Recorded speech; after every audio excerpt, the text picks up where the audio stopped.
One thing a lot of us say is that there's not enough time in the day.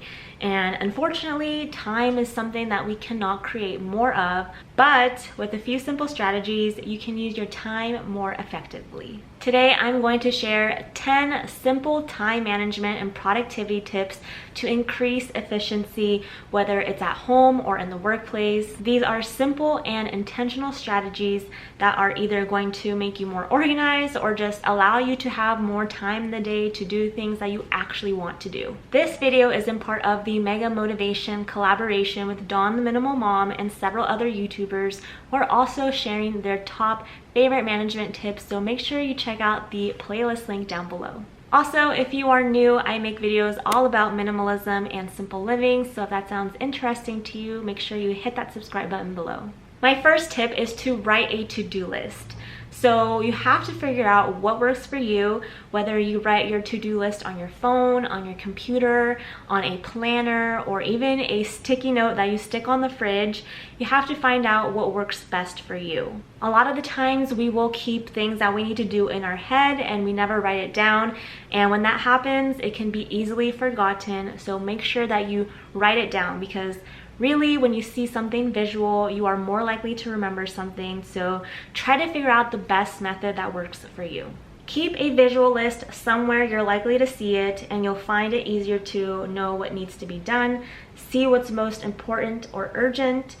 You can cross things off as you go, which is one of my favorite things to do, because there is just such satisfaction in me ticking off my things that I've already done on my to-do list. And it also lets you see what things you didn't accomplish in that day and push them to tomorrow or another day.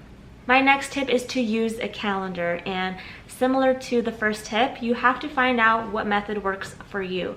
Not everybody likes to do things digitally, so you might prefer a paper planner or a paper calendar. Some people prefer a digital or electronic calendar, so again, you just have to find what's going to work best for you. But the thing with a calendar is that it's only useful if you actually use it. You need to get into the habit of writing everything down in it and making it fun if you need to, make it color-coded, use highlighters. That's something that I like to do on my paper planner, just to make things more fun, because it really makes me more motivated to get things actually done when I try to make my calendar look more fun and appealing. Personally, I use a physical planner as well as a dry erase calendar whiteboard. For me personally, when I use my physical planner, I can easily write down my 3 most important tasks of the day, my to-dos. My planner also has a section for self-care, so I usually have about 2 to 3 things of self-care things that I want to do for myself that day and check them off as I go. Also, it has a section for things that you are grateful for, which is a great way to start your day. I like to start my day by just writing 3 things down that I'm grateful for, and it really sets the tone for the rest of my day. As for my physical calendar, like I said, it's a dry erase whiteboard, and usually on that calendar, it's the one where me and my partner look at every single day. It's out in the living room, so we walk by it all the time and we see what upcoming bills are due, any important birthdays, anniversaries, or special events that are going on for the month. And on that calendar, since it's out there in the open, he can see it, I can see it, and it's just really easy to keep us on track and just remember of important dates for that month. I also will occasionally use Google Calendar, and those are more for planning things far in advance that I can't plan on my planner or on my dry erase calendar. For example, in December, I'm going on a trip to Mexico, so those dates are already in my Google Calendar and I've already marked those off, and I will check that calendar for any other trips, upcoming vacations, or any other events that I'm going to, and mark them in there as well. So if you don't use a calendar system yet, make sure you try out all your options. Maybe one works better for you than another, or you're like me and you like to use about 2 to 3 different types of calendars to keep you organized. My next tip is to be intentional, and by this I specifically mean to learn to say no to things that you don't want to do or that you don't have time for or value, because sometimes we say yes to a lot of things only to overwhelm ourselves or overbook ourselves, when in reality we don't have time or we really don't want to do it. It's taking me some practice to learn to say no to people because I was always saying yes, yes, yes to everything and everyone, and I kind of was burnt out by doing that. So I took a step down from that and started to say no, and only saying yes to things that I was interested in, that I was excited about, or I valued. When you start doing this, you will see a dramatic change in your calendar and your schedule, and you'll see that you will have more time to do more important things that you actually enjoy doing.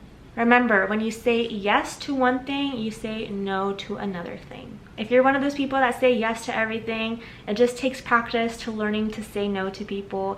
It gets easier over time, I promise. Make a plan. So planning is your best friend when it comes to time management. Spend a little bit of time each week planning out what you're going to do for that day, for that week, for that month. You can also start setting your goals for a month, for a quarter, or even for the rest of the year. Personally, I like to use Sundays to plan my week ahead and kind of see what I'm going to do each day if possible, because my days look a little bit different, but there are some things that I do that are fixed and set in stone that I must do, so I'll pencil that into my calendar. If you meal plan or are looking to get into meal planning, it's also a great way to get organized as well. Just pick one day of the week where you want to figure out what you're going to cook for the whole week, and a lot of the times this helps me to reduce going to go out to eat at restaurants or ordering takeout. And by planning ahead and knowing what I'm going to have for lunch or dinner each day of the week is really helpful and beneficial, and as well it keeps me organized by seeing everything planned in advance. My next tip is to eat the frog first, and I actually learned this from Dawn, the Minimal Mom. So if you're watching this, thank you for this tip because it's been so helpful.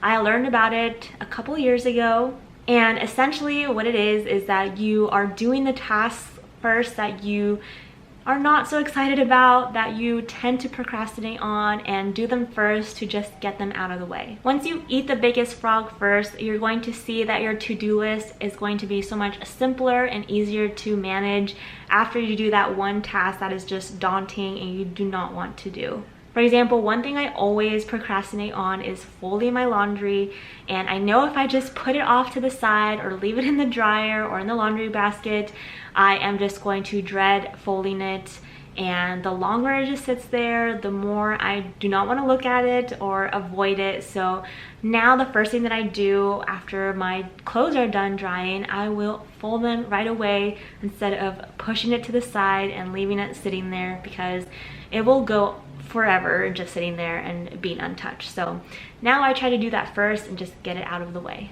Batching is a great way to be more productive.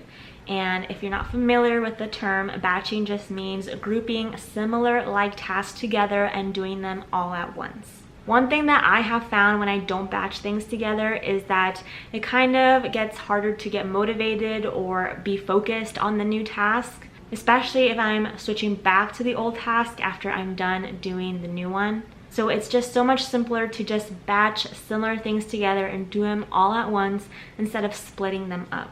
For example, in terms of YouTube and content creation, I like to batch my editing all at once, so that way I will sit there and edit for 4 hours at a time, for example, and then I won't have to worry about it any other day of the week, and I can focus on other things instead. Another way that I batch my items is that when I'm doing errands, I try to go to all the stops that I need to go on one trip instead of going at different times during the week, and that also helps me save money. So I really recommend trying that out if you haven't done that before. Be selective when multitasking. So I'm not going to say to completely avoid multitasking because, like I said, be selective, because there are certain things that can make you more productive and efficient if you multitask, but then there are other tasks where it's better to not do them at the same time, and it's better to split them up. Multitasking is like a great skill that you are mastering, and again, just depending on what you are doing,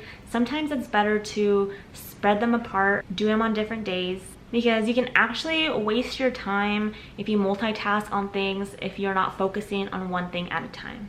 minimize distractions. So I know that a lot of us get distracted pretty easily these days, whether it's from the TV, social media, or the kids running around, right?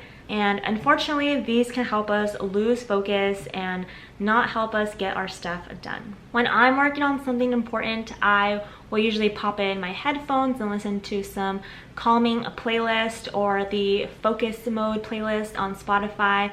That really helps me to stay in the zone because there's no words or lyrics or anything, so I'm not like singing along while I'm trying to be productive, which can be very distracting. So now I'll listen to like classical music or jazz, and that helps me to be more focused and more productive. Another thing I do is to turn off all notifications. I will just put my phone on Do Not Disturb for that time that I'm focusing on my task and try to get it all done within that time and take breaks when I need to. There are so many distractions that can occur, so try to place a limit on these distractions as best as you can.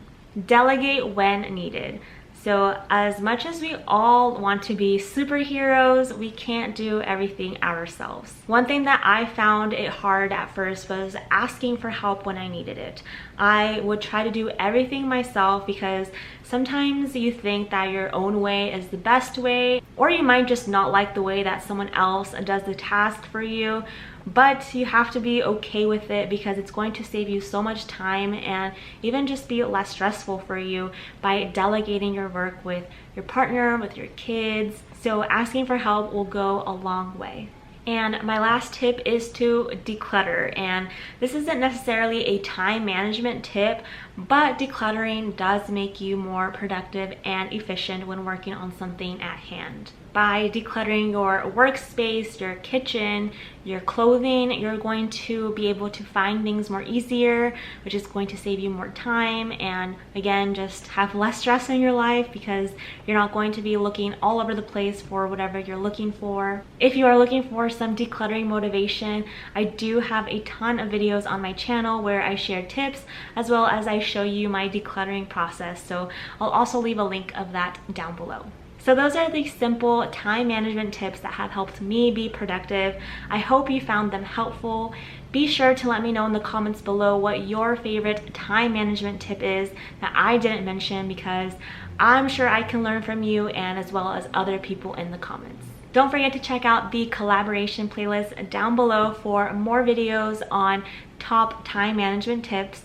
And make sure you give this video a thumbs up if you enjoyed it. Subscribe if you haven't done so already, and I'll see you very soon.